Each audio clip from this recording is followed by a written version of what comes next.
Welcome to Samba Samba. Enjoy the video. You start by setting up the form and values. Create an RGB document at 300 ppi and fill the base with 50% gray so reflections read correctly.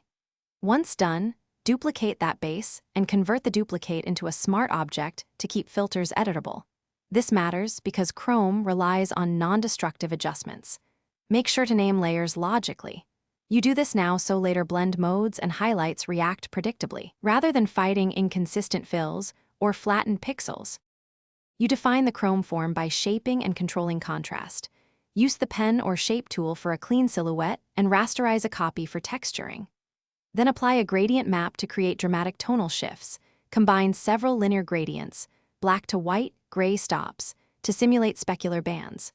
Once you have bands, add reflection layers sampled from environment images, place them on top, and warp via transform warp so reflections follow curvature. This is why warping beats flat overlays.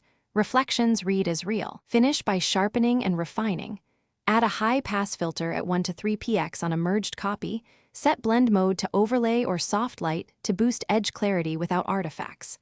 Then refine marks with layer masks and use dodge and burn on low opacity, 1 to 5%, to nudge specular highlights and deep shadows.